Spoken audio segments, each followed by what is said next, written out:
Hello, welcome to this session of We Don't Have to Talk About This. This podcast is designed to fill a gap that I've found as we look at national media and the rest of the information environment, where people aren't talking about real issues the way that we should. And so this is designed to discuss hard problems. And one of our rules is, as we talk about problems, we have to present solutions. And another one of our rules is that we want to talk to real people and have real conversations where we talk back and forth. And for today's session, our primary topic is going to be on immigration policy, and its impact on people here in our community, here in Western Maryland, specifically in Frederick. So today, we're coming to you from Paint Array Offices, which is a business run by a family that has been very much impacted by our immigration policies. We'll have some discussions with them. And I want to talk a little bit about some of the things that have happened in the last week or two, particularly with regards to the shutdown, the government shutdown, and the budget. And so joining me, I have my producer, David Shapinski, who has been very instrumental in getting this podcast going. And when it comes to the budget, I know that you and I both have shared that we were supportive of taking action because we needed to take action. I'm going to be honest with you. In my opinion, the budget has become basically meaningless. What we have today is an administration that doesn't follow the budget. So it really doesn't make much sense to spend a lot of time and effort on trying to hammer out details that are not going to be followed. But at the same time, our Constitution says that Congress has the right to the power of the purse, and they should be controlling this. So where do you come down on that in general? Well, I wanted to unpack what you said, first of all. So I think my recollection is that you and I both agree that that the Democrats should not have done what they just did, or at least the 8 Democrats that basically said, "Oh yeah, Republicans, we're going to give you everything you want. We're just going to let you have all the power and go." And neither one of us agrees with that. Am I correct? That is correct.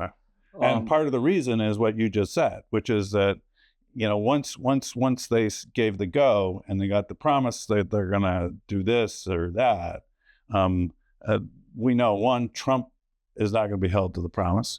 The Democrats still have this issue of rescission, you know, yep, which the administration has not given away. And for those that don't know, I mean, rescission basically gives the power of the purse to the president. Well, and I want to make a distinction between rescission, which is when Congress passes a bill to rescind a budget that has already been passed, and impoundment. Right. Because the majority of what we've seen from the current administration is impoundment, where they just don't follow the budget. They take money that was supposed to be appropriated for one purpose, they use it for a totally different purpose. Whereas they did do rescission when they passed the big ugly bill. Right. And they revoked funds that were planned for USAID. I think that's a foolish policy move. As somebody who served in combat, I'll tell you, USAID was absolutely vital as a partner as we try to actually establish a peace, because winning a war is the easy part. Establishing peace is the hard part. That aside, I think that we need to have better leadership within the Democratic Party that needs to communicate better on the whole issues. this budget impasse was presented as being solely focused on the additional funding for the ACA. It was Right. only about healthcare. This should have been about everything. This fight, the control of the purse strings, should be about, first of all, enforcing what the budget was. Second, objecting to the illegal and unconstitutional activities that budgeted money has been used for. Immigration is just one of them. Right. But immigration is a primary function where they have refused to follow the law as it is written. I'll grant you that we probably do need to we definitely need to reform immigration. But that is not what these people are doing. Do you think it's fair to call this administration lawless? Not only have the activities of this administration been lawless, frankly, they've been aided and abetted by a Supreme Court that blocks the injunctions of lower courts, but does not provide a ruling on the legality of the matter at hand. So when you have a lower court that has found that they are in violation of the law, whether that be in the deployment of troops to our cities in violation of posse comitatus, whether that be in denial of due process, when they then issue an injunction that says they cannot continue that illegal activity, the Supreme Court has chosen to block the injunction, but not block the illegal activity. Right. And so that's how we wind up in this situation. I will say I support, I think we do need new leadership. And so the movement to replace Schumer, mm-hmm. I support. And frankly, I would have supported that even before. He is not capturing, they don't understand the challenges that we're facing. They don't understand the degree to which this illegal activity is occurring, and they're not willing to take the action to stop it. Right. So if I were in Congress today, I'm not, I would have voted not to fund the budget until they could get their act together and follow the budget. And it would not be just the healthcare issue. It would be all of these issues. And we should be messaging on all of those issues. Right. And our leadership is failing to do that. So one person, and I forget who it was exactly, used the term institutionalist to describe the eight. And I thought it was an apt description in that these people, several of them were former governors, they basically were assuming that the way in which things were, at least that's how it seemed to me, they were basically going along with the process and a way of thinking about legislation and Congress and the Congress versus the president. That was old. I mean, it no longer holds true because of the things that you just said. Would you agree with that? To a certain degree, yes. But I also understand that there have been pressures that have been put on the people who flipped. I recognize that if you're from the state of Nevada, two of those senators are the senators from the state of Nevada, and you see the shutdown of air traffic coming into Las Vegas, you're going to get pressure from not just the business community, you're going to get pressure from the unions that are very powerful in Las Vegas because you're shutting things down. You had two senators from New Hampshire who voted that way. I don't know what their motivation was, but Tim Kaine has a lot of federal employees. AFGE came out last week advocating that they end the shutdown, and I know that that's a major constituency in Virginia. That's a major constituency here in Maryland. I will tell you that when I had run for Congress, I talked to AFGE and I said, I want to represent you and I want to advocate for you. So if AFGE had come to me and said, I need you to, reopen the government, that's what our people are telling me, I would say, I want to talk to them. Because this afternoon, I was talking to a furloughed federal worker just before I came here. And she said, we don't want them to reopen the government and surrender. We've seen what they're doing. We've seen the illegalities. We've seen the fact that they're actually harming person. The person I talked to worked in the health for HHS and was talking about the fact that people are dying because of the policies, and we need to get them that are not being the work that's not being done before the furloughs were implemented. So I would want to talk to the actual AFGE members, and I'd want to explain, to me, reopening the government means you're approving of Doge. Doge is not over with. We've had 2 rounds, and we're going to have more. So you're approving of all of those people who got fired, and you're saying that's okay. You're saying that what's going on with immigration is okay. You're saying you're okay with masked agents snatching people off the street. You're okay with them deporting people with no due process.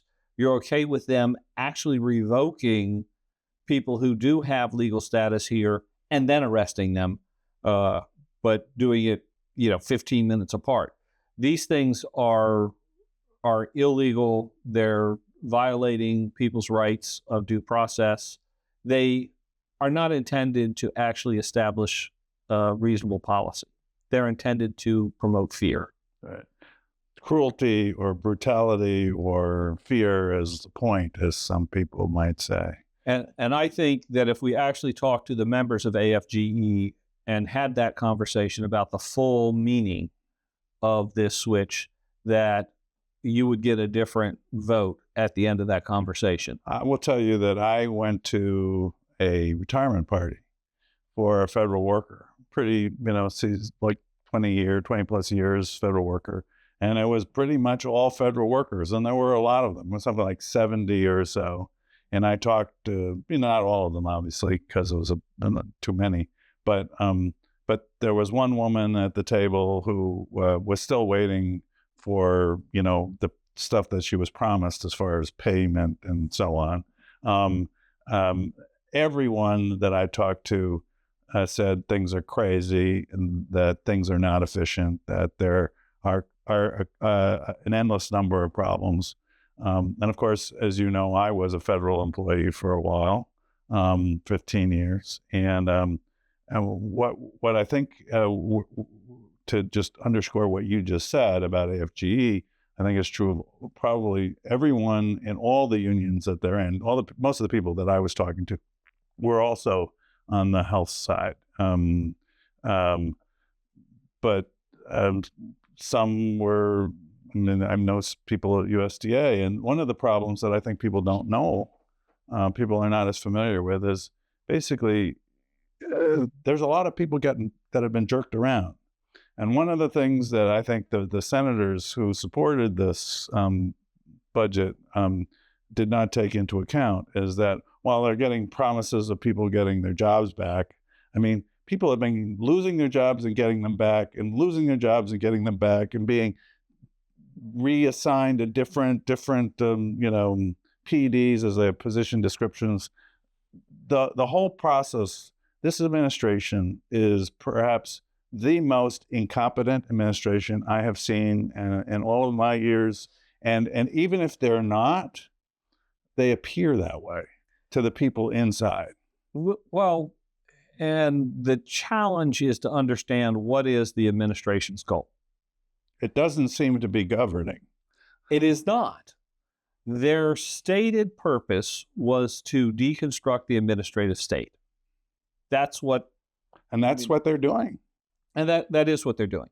And what they're doing is they're trying to destroy the organization and the structure of our government, and then they can engage in their lawless activity as much as they want, whether it's taking bribes in the form of multi-billion-dollar investments in your cryptocurrency in exchange for giving a country access to AI technology, or whether it's pardoning the founder of Binance after he gives you a major purchase of your cryptocurrency. I mean, these things are just absolutely illegal.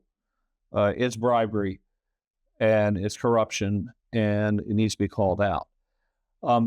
However, now that we've had that conversation, I really want to pivot to our topic tonight, which is immigration. We've touched on it a little bit during the course of that conversation.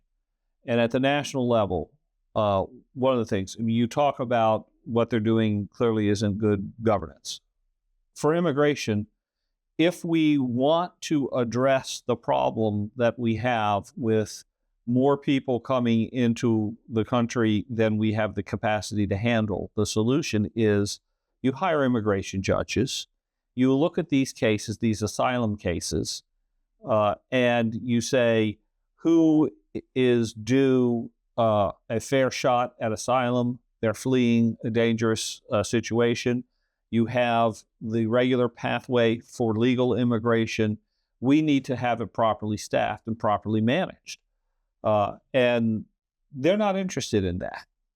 If they were interested in addressing the problem of excessive people crossing the border, you'd be hiring immigration judges. Instead, they've been firing them. And to the point that the latest tracking statistics show that of the 7,000 judges that we should have, over 1,000 have left, either fired or quit so far during this administration. That's moving in the opposite direction of where a solution would be. And I believe that if you have a solution, that solution should be oriented around families. But everything that they have talked about in terms of reform under this administration has been, we're going to offer a green card for $100,000. If you're willing to pay $100,000, we'll give you a green card. These things are nonsensical when it comes to how do we address the problems at the border. And what they've done instead is just try to promote fear. And well, I mean, if the point is promoting fear, they're doing a damn good job of it. Exactly. And if the point is promoting fear, then that's not about immigration, as you just pointed out. So, I mean, what these problems are not new. What I think the Democrats, for example, didn't properly appreciate prior to the last election was the degree to which people were very concerned, of all parts of America, concerned about immigration. But then the Trump folks came in, and what they have launched is and perpetrated is essentially a lie. The lie being that they are addressing immigration. But when you look at the statistics suggest that they are not doing what they said they were doing. They were going to go after the violent criminals, but that's not true. Most of the people that are being deported, immigrants, as you know, are not violent criminals. And there are people being picked up. There are people being deported. There are people being suspected, harassed, and so on, who are simply of a different color. They're not white. You've had so many cases of U.S. citizens being stopped, in some cases violently stopped, even when they say, I'm a U.S. citizen or I am an authorized resident. They're still treated in a violent manner by these folks who are dressed up in costumes like they're military people, but they're not. If they were behaving as law enforcement, dressing as law enforcement, identifying themselves as law enforcement, we'd have a different situation. What we have is people who are behaving like thugs. They're masking to hide their identity. And the purpose of this is to inspire fear. And I I don't think that's the way that we should be handling our immigration policy. Here in Frederick County, I know that you and the folks at Indivisible have been very active on the 287G program that we have here in Frederick County. And for those that are not familiar with the 287G program, the 287G program was established more than 10 years ago to enable local law enforcement officials to assist immigration and customs enforcement in processing people who are in the country illegally.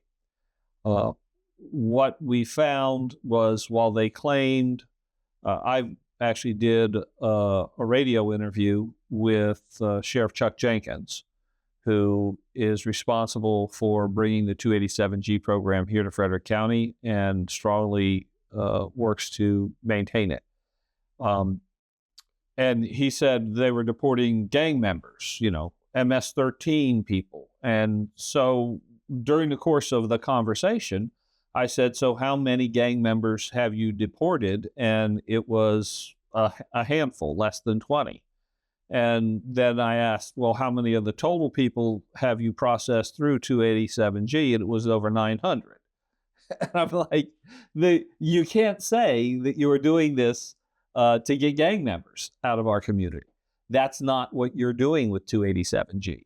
At that point, they cut they cut the broadcast and went to commercial. But so this remains the situation that we have here in Maryland. There's an active push to refuse to participate in 287G.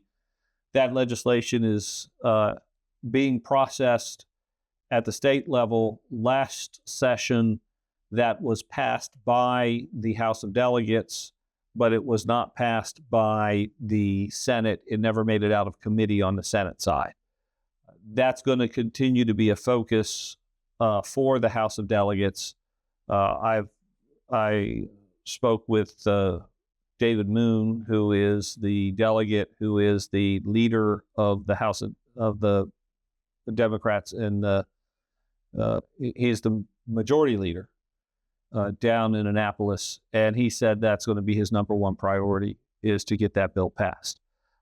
And the point of the 287G program is also nested under that fear. They want to have anybody who is in any status to be afraid of interacting with the police. That's dangerous. We need to have everybody in our community able to talk to law enforcement about their issues without fear of the victim becoming the victim of a crime, becoming a victim of the system. And I would just say that what's striking to me personally, and this is very personal. I mean, I've known people, including the family here, that were not extremely well, but we've known each other for a while. But there are people I've run into, people that I've worked with, people in this area who are in fear. They're in fear, and there's no real reason for them to be in fear. And they're, in some cases, except there is, because the people are disappearing. They're being deported for no reason. And not only is it impacting individuals, families, it's also impacting businesses. I mean, a business is not only people who are Latino or of any other ethnicity, but everyone. All sorts of businesses are affected by this because they're workers. They're losing their workers, or they're losing their best people, or they're losing their managers. I mean, this is about the most stupid policy I have ever seen, because it is extremely harmful to the very business, the very kind of bottom line of our society. We want people to work hard. We want people to make money and make our society more, sort of uplift everyone in the process. And this is harming those folks, and it's also harming children. And we are a society that constantly proclaims that we care about children, and yet we have seen even recently in places like Chicago, children either being taken or children witnessing these sorts of ICE events. And the raid on the apartment building where they rappelled people down from a helicopter and cleared out an entire apartment building was absolutely unnecessary. I'm pretty sure there was nobody who was going to be taking off through the roof if they tried to evade this. And the point is that it was done just to impose fear on the population, and it impacted many people who are U.S. citizens who are just happened to live in that building. Right. And they were not. Some of them were they were Hispanic, and some were not. I mean, it was a range of folks. So, but there was one thing, Andrew, I wanted to make clear to people, because you've been in the military. You have put your life on the line. You've worked with people who put their lives on the line.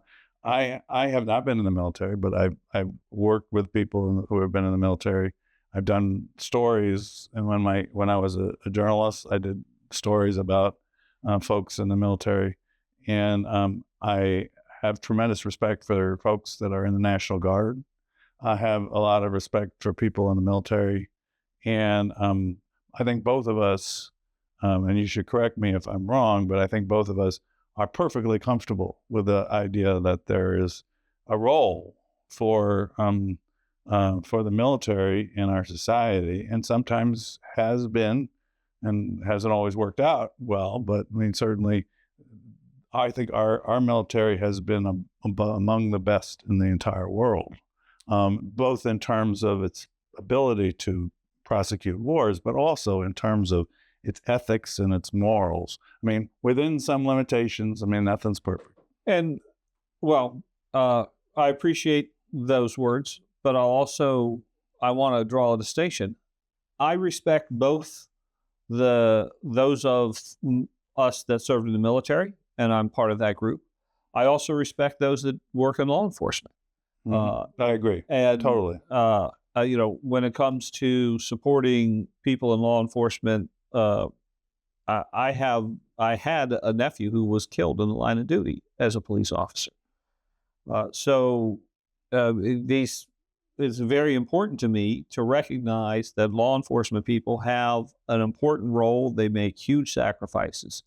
But what we are seeing today is not just that they confuse those two roles, but that in the law enforcement role that they talk about, they are not doing it well.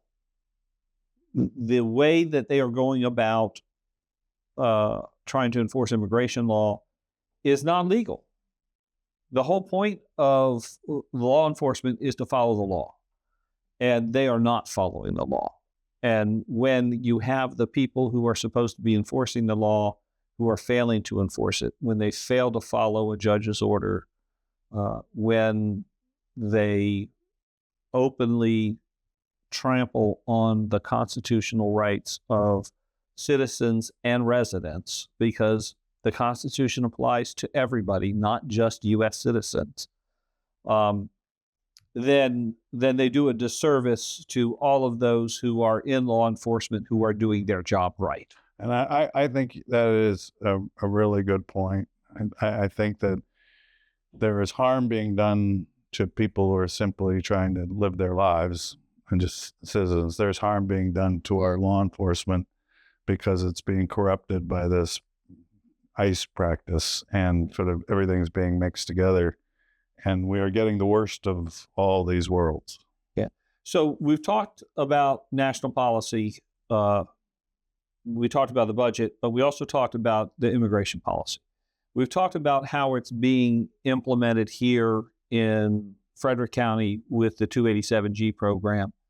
And I really want to make sure that this is not just a conversation of two guys kicking it at the table, but I really want to talk to people who have actually been impacted by these things. We need to, I would like to bring on someone who is a real person who is living their life and dealing with the fear that these policies have been imposing. So I want to introduce Amelia Ross, who is the director or producer of a documentary, The American Dream Interrupted. And I want to introduce one of the featured characters within that, people within that, Ivania Amador, who is, who with her husband have a business here in Frederick, Paint Array.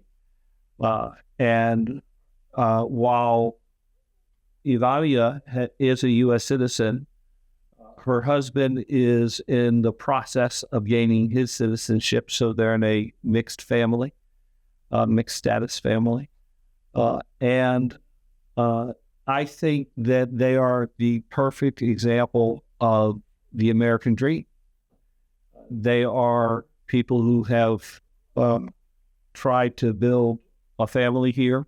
They've come here. You have people come to this country, they fall in love, they start a family, they start a business, active members of the community. Your husband is working on getting his religious certification, ordained minister. As an ordained minister. And these are the sorts of people who America is built around. This is the American dream.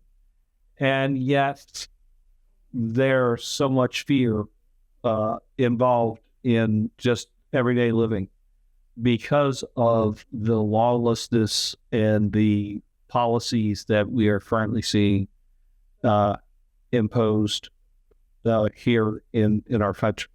So I think we have a teaser. Yes. And do you want to set that up in any way, or is it best just to let people see a little taste of the documentary that you're producing? Yeah, I think it's safe to say we can just get a little taste. Okay. So let's take a look.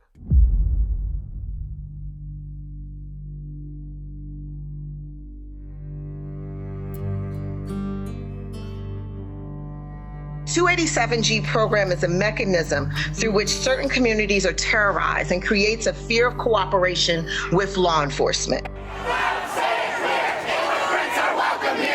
287G program, which allows detention centers to hold non-citizens for up to 48 hours at ICE's request. For years now, we have felt the increase of criminal gangs coming into Frederick County, Maryland.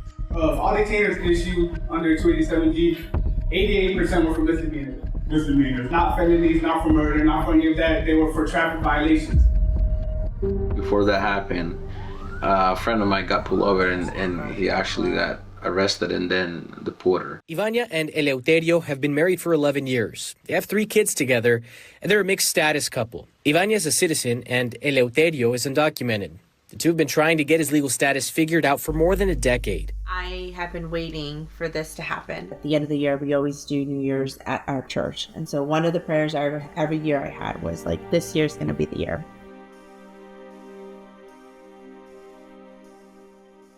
Like when we found out that I have to leave the country, exit the country, with the possibility that I can be there for months, years, you know. Okay. You have to do a sound.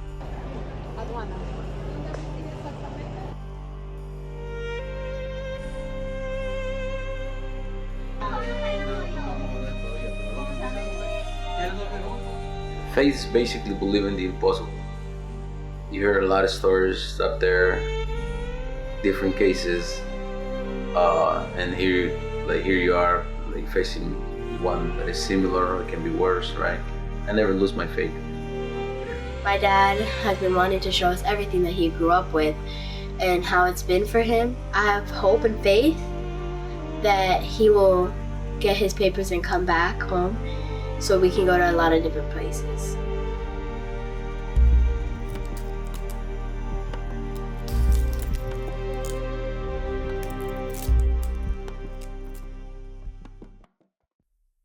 So, Amelia, tell me a little bit about how you came to make this documentary and how you became associated with the Amador family. Sure. So actually, Alanya and I, we work together. And I just so happened to be ear hustling one day and I overheard her conversation. And another coworker said she saw her on TV. And I was like, oh, you're famous now. Can I get your autograph? What was you on TV for? And she was actually on TV because the news had reached out to her family because I think in 2024, Biden was doing the thing where he was trying to speed up people's way to citizen through marriage. And so he put this bill out there, but then all these states started shutting it down. And so they wanted to reach back out to her. And so that's why she was on the news. And then she started telling me more of her story. And then she shared with me how her husband is undocumented and how that's something that she kind of had like shame about. And I was just like, oh my gosh, like here is this wonderful woman that I know.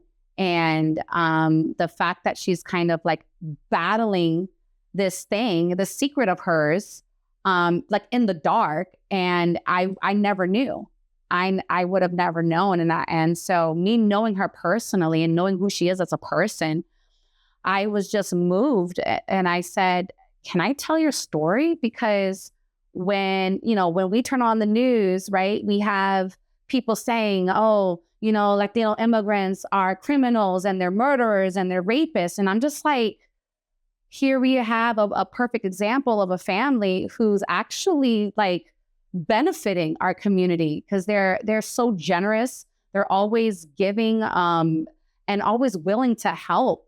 And I was just like, you guys are the total opposite of what we hear in the media. And I was like, people need to know because, when you're an outsider, you really don't know what is happening. And so I was like, I want to shine light on this issue because it's just not right. It's just not right on so many levels. So that's kind of how it started. And I agree with you. And that's one of the reasons why we wanted to feature your project and this family on the podcast as we talk about immigration. Because I think that your family has done everything that you could do to make things right. And my understanding is that while your husband was undocumented, in order to get right, he went back to Honduras. That's right. How long was the separation that your family had to go through so that he could go back and get right with the system? So we're still definitely in the process. It's to me, it feels like a never-ending process. I shared with Amelia that we've been married almost 13 years now. We waited almost exactly 11 years, 10 years and some to get the process actually where we are to the point that he had to leave the country. Then we were separated for about 45 days. And I would consider us one of the lucky cases. I know many families that were separated for closer to a year or beyond. And we're still working through it, right? We just checked off one additional box that we don't have to go back anymore. But there's still 2-3 years waiting period that we're in now. And so tell me a little bit about where you're at. I know your husband started Paint Array as a business. And I think we were talking and you said there's about 20 employees and, it's a seasonal business in some ways, but 20 people who he's responsible for enabling to work. I think, and on top of that, he's working to become an ordained minister. I think this is the perfect example of the folks that we want in this country. And so, one, thank you for coming here. And thank you for sharing your story with us. But also, talk about the precarious nature of your situation and how the current policies are really exacerbating that. Sheesh, where do you want me to start? I mean, it feels like, so let me take it back. Let me give you some background to where we are. My husband and I met. I was only 16, 17 when we met, became friends, and started dating when I was 18. He helped move me into college. I'm a first generation. And so I'm American. I'm born first generation American, born here from the United States, but a proud daughter of immigrants from El Salvador, right? So I had the historical and kind of cultural background of what that meant, right? And I traveled, and so I knew the culture, know the language, and familiar. And so meet my husband, and he's from Honduras. Never had met anybody from Honduras, actually. And we dated for about 4 years all throughout college. And during that time, we got engaged. The first thing we did as soon as we got engaged, because, you know, you date somebody, and I never asked, hey, what's your status? Like, what does this look like, you know, long term? We fell in love. We're just like a couple of kids that fell in love. And, you know, when I started realizing, putting dots together, like, your driver's license looks different than mine, right? His is marked, mine isn't. When we talked about, when we got engaged and we talked about getting a bank account, what that looks like. I couldn't get a bank account with him because he doesn't have a social security number. When we talk about, well, you know, now we're looking at getting mattresses because we're about to get married. You can't do that. So now I'm carrying all that loan because he doesn't have a social. So I started realizing roadblocks. And here I am at that time when we were engaged. I was only about 20 years old and figuring out what it is to be an adult, right? Like, what is that? My mom's still washing my clothes at home, right? And now I'm realizing that there are much bigger things beyond just falling in love and getting married. Now I have to think about, I think it almost forced us to have to look at these situations. So we just happened to figure, you know, we probably should see an immigration attorney at this point. Now that we know that we're getting married, this is the next step. And so we walk in, we know we're getting married. And the immigration lawyer at that time told us that we had no case, that there was nothing that she could do for us. We weren't even married, so there was nothing really that she could do because my husband had came in illegally through the border. And so at that time, I learned what the 10-year penalty bar was. And I started realizing that this system that I'm facing or that I'm up against is a lot larger than I ever truly understood. To me, he's just a kid from Honduras that I happened to fall in love with here. Yet there's so many systemic political things that I have to battle that I didn't even know, right? And so it started there. And it started with these little things like, how do I get a car? How do we get a house? Are we even able to get a house? We weren't able to get a house for years because I carried all the debt. I'm the only one that can in our marriage, right? And then I'm graduating with student loans. Like, I mean, it just felt like we had all the cards against us. And so everything for us has been an uphill battle. And finally, when we get married, we decide to go through the process of how does this legalize, you know, how do we go through these hoops to make you allowed to be here? How am I allowed to be married to you here in this country? And we had to wait. I mean, there was a lot of intricacies. It took so much. It took to the point that we had to use my son's medical conditions and issues that he was facing when he was little in Children's Hospital and intensive care unit to be able to even build a case so that my husband, so we could build some sort of a reason of why he should be here. And so it took years. And when so we're talking about what does that look like? I mean, it's a huge system. It's a huge system, complex, nuanced. ever changing, right? One day they say something and then the next year we don't qualify, and then it takes forever because there's not enough people, or I don't, it was just, yeah, there was a ton of impact from the very beginning, even before we could become a family. Yeah. You mentioned the 10-year bar. Yeah. And so that is if you are deported, then there is a 10-year bar before you can apply for a visa? So the 10-year bar is my husband, because he came in through the country illegally. He crossed the border. He was never processed through customs immigration or anything like that. So he was one of the unknown immigrants that are here silently, basically living in the shadows. So the 10-year penalty meant that because he had done that, there's an automatic 10-year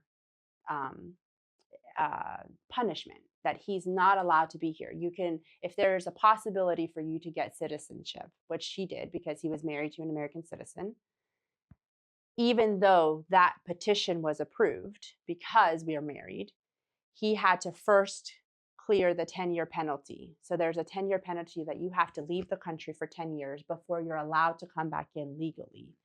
So for 10 years, we almost still faced that punishment, because while he didn't leave the country, we were fighting for a pardon. So we fought for a pardon so that he can be excused from having to serve that 10-year penalty outside of the country, which is why we had to provide extenuating circumstances. And in the meantime, you have children. Yep. You're dealing with all of the normal things that families go through. Yeah. Children get sick, they have medical issues. Yeah. And now when it comes to how do you process that, everything falls on you. Yeah. Because he's not allowed to do anything legally. He's not a person that's recognized by the system. So, having heard your story, and I know that you have looked around as a producer to the environment that we're in, how many people do you know that are in a similar situation that have similar stories like this? Well, the truth of the matter is, and I love that what you said, it's honestly a human issue, right? It's a people person issue, because I refuse to believe that this is something that is on one side of the aisle. It goes down to the heart of a broken system that is affecting millions, your neighbors that you don't even notice sometimes. And so I'm fortunate enough to be surrounded in community, an amazing, vibrant community, diverse community of people that I know personally that are affected in not just one way of what you're saying, not similar stories, because we all have a unique story and a unique impact of what is happening on the ground. Last week, so my husband and I are youth leaders for our young adult ministry. So we serve about anywhere between 40 to 45 young adults in our church. And we are fortunate enough to be invited into those homes and into those families and into those stories. So just recently, we had one of our young adults reach out and tell us that his dad was just deported. He was picked up in a traffic incident here in Frederick County on his way to work. So it was dad and the workers that were inside of that car.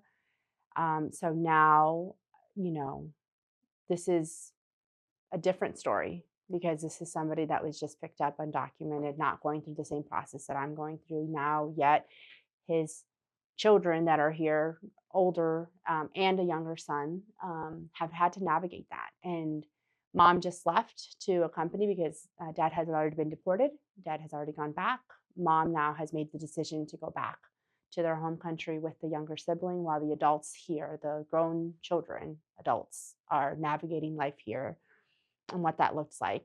I have another close family friend that I've been privileged to know and support. And I mean, if I told you the stories, this is a single mom who came here she's at least 10 years ago. Her son was here. I babysat him when he was just 4 years old, and he had just come into the country. She actually came in first because for financial reasons to try to work and provide. Left the baby, 4-year-old, 3-year-old at that time, back home, and then couldn't do it. She was here for less than 3 months and decided she couldn't be separated from her son, so went back to go get him. So here comes mom with the child now, and I actually babysat this kid. I still have the scar of when he bit me because no, but these kids have gone through trauma, right? Yeah. They separated from mom, and so mom now drops him off with another stranger here in America, in a different country, to take care of him, and he thinks she's abandoning me again, right? While she's really just going back to work. So fast forward now, he is now a teenager, amazing kid, okay? Amazing kid. Mom has been a single mom since then, struggling to do what she needs to do here in this country. She does have a work permit, and yet she just got a call-in letter from Homeland Security last week. And everything is pointing to that she's going to go, even though they just renewed her work permit in May, and she has to now present herself for a call-in letter, which they're sending randomly now. And it is likely that she'll be deported because there is no citizenship path for her. She only has a work permit because they were able to do something with the child. And so, I can tell you thousands of stories, and this is stories of people that we are surrounded by in Frederick County. You go to the grocery store, you go to the schools, you go to church, faith-based spaces, you go anywhere here in Frederick County, and your neighbors are being affected by thousands of different stories, all from a broken immigration system. It is not an issue of Republican, Democratic. It is a people issue. It's a broken system. And the solution to that system should be to go through the process. We need to expand the number of immigration judges. We need to expand the number of pathways for citizenship. Let's face it, we've got people who are here, they're working in our community, they're part of our community. And my belief is that we should be welcoming them. None of us, or very few of us, trace our ancestry back to those who were here before Columbus came. So everybody whose ancestry came after that, we're all immigrants. So to me, you're an example of a family that has been trying to do everything they can to get right, to go back and go through the process. And it's I feel for you for the amount of pain that you have to go through just to have a family with someone you love, Yeah. And in the course of doing this, he's established a business. Mm-hmm. He's providing employment for people. You're active members of the community, and yet you still feel afraid. Yeah. So there. And I'd love to tell you that you don't have a reason to be afraid, but I can't, because we look at what's going on. We look at the policies that are being implemented, and we know that green card holders may at any time have that green card revoked, and they're shipped out of the country.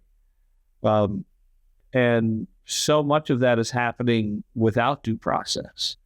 And in fact, there are even a number of reports of U.S. citizens being detained, and people who were, natively born here and have citizenship, and they're being detained and held sometimes for days.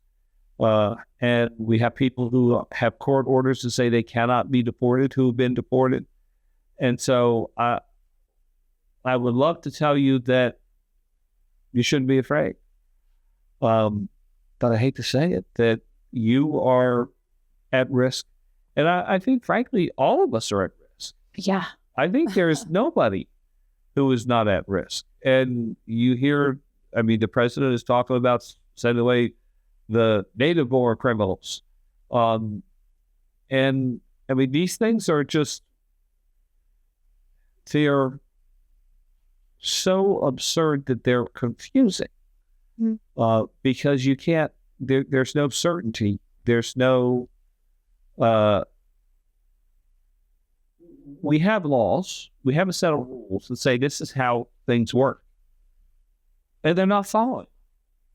And so that gives a level of unpredictability that really causes problems. And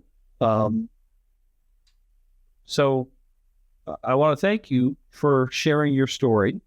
I want to thank you for grabbing a hold of that story and trying to explain it in a much fuller context than I can do in a few minutes on a podcast.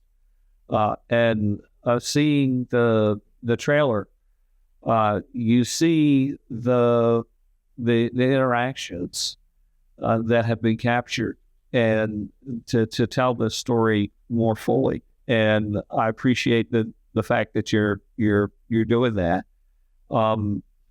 In terms of getting an opportunity to see the finished product, how much longer do you think before this documentary will be able to be released? So we're still in production. Matter of fact, later this year, we plan on traveling down with her family to visit Honduras with them. We want to be able to capture what life is like there, and also capture the distance aspect, because her children grew up never truly meeting that side of the family. I think, with video chat and stuff like that. But they really have been detached from that part of their family because he just wasn't able to travel. If he left the country, he can't come back, and that's it. So they've been deprived of just, having family and his mom and brothers and aunts, all. So I want to be able to really hone in on that and capture that. And also just the context of what's going on in Honduras. I mean, we know that a lot of Central American countries are struggling. And so that's why a lot of people are coming here. And I want to include that in this story as well. Yeah. And all I can say is I've always felt, I was in the military for 20 years. I traveled around. I've seen a lot of different countries. And I've always felt as though the fact that I was born here in the United States is like winning the lottery. Yeah. Position of privilege, for sure. It is like winning the lottery. Yeah. And I believe that I have been so fortunate to be in that situation. And, it just touches people when you talk about, you meet somebody, you fall in love. And yet then comes the government in to stand in the way of that. And not because you've hurt anybody, not because you have done anyone harm.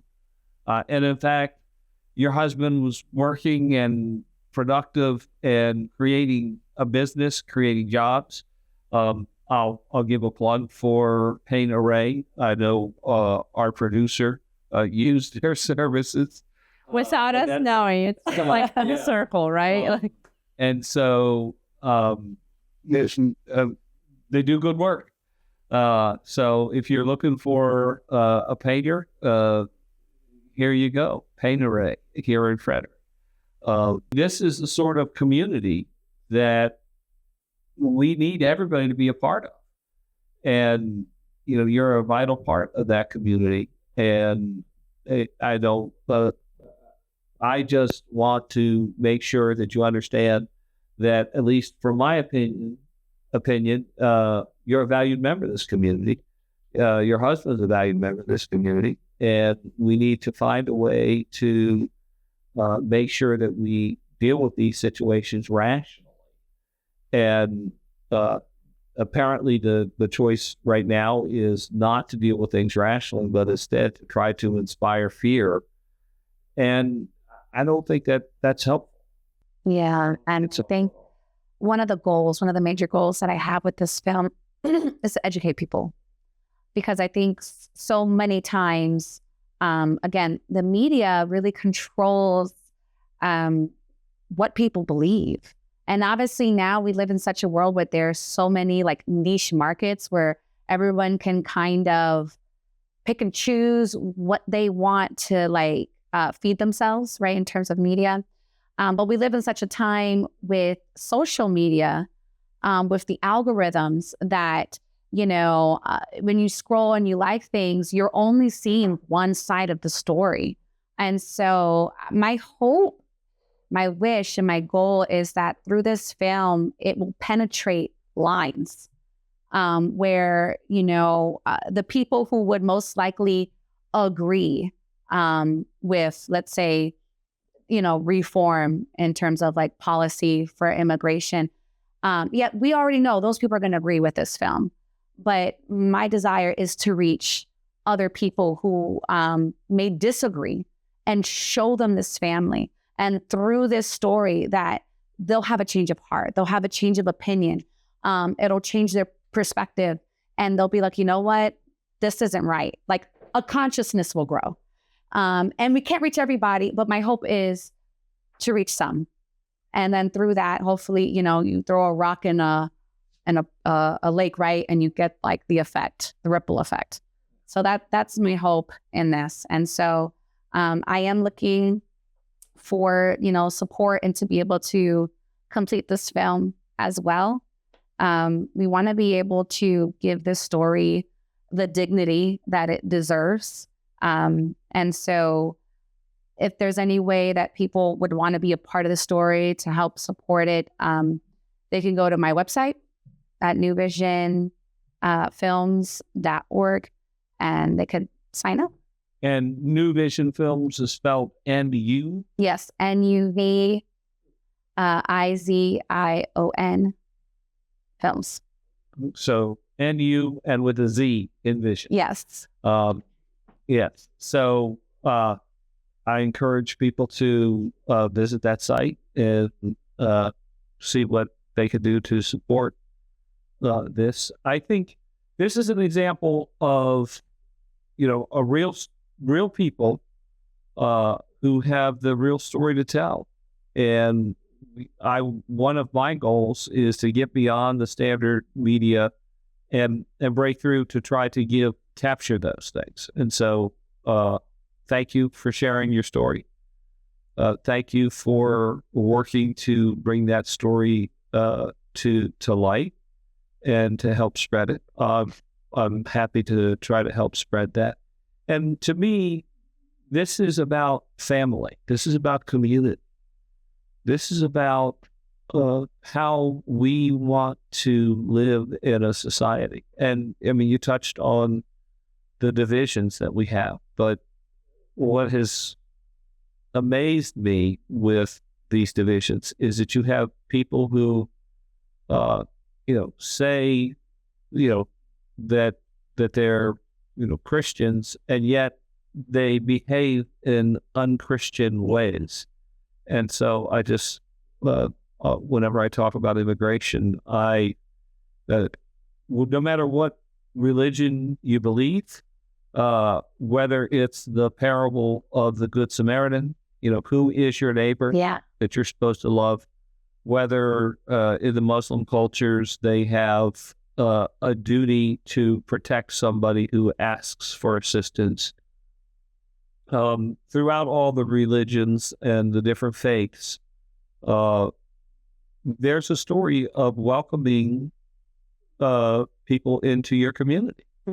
And I think that is something that has been lost, and we need to restore that. America really is about one big tapestry of different people who have come together to create our nation, and I'm glad you're part of it. So that's what we have for our show this time on We Don't Have to Talk About This. This is not going to be the last show we do on this topic. We have a number of other guests that we've been in conversation with. So you'll see more and different stories and additional information, particularly as time goes on, and we know that there's going to be additional changes as we move forward, because it's just been a chaotic year. So we look forward to having another conversation on this topic and on many other topics. So we look forward to sharing with you again on We Don't Have to Talk About This.